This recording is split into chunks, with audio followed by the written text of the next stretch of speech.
ঐতিহাসিক গাদি খেলা, অনেকে আবার গাদন খেলাও বলে। দুইটা টিম, এই যে দাগ আছে, দাগে দাঁড়াই করে।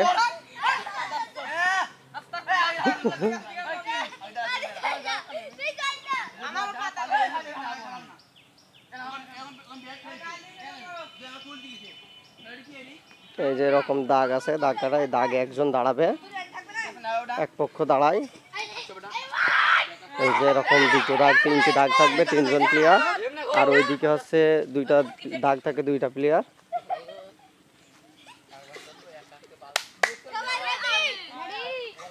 এই যে এটা হচ্ছে, এই যে দুইটা দাগ, এটা হচ্ছে ঘর, মূল ঘর।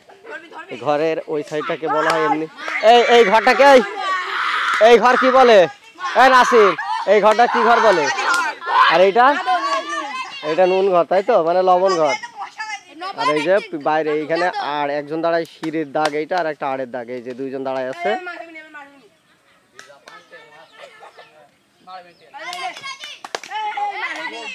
ওইটা হচ্ছে গাদি ঘর, ওর ঘরের ভেতর থেকে এটা নুন ঘর। নুন নিলে সে গাদি দিতে পারবে। পুরো ওই পাঁচটা তিনটা দাগ যেটাকে দেখলাম, ওগুলো পেকে আসতে হবে আর কি। এই যে সব যাবে এক এক করে, আর এক একটা প্লেয়ার এক একজনের ধরবে।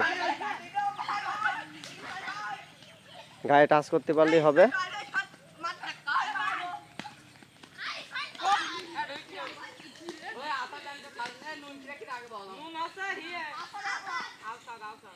এই যে মানে ওই গাদি ঘর থেকে বের হয়ে পেকে এসে আবার নুন ঘরে এসে তারপরে ইয়ে করতে হবে, মানে নুন না হলেই সে গাদি দিতে পারবে না।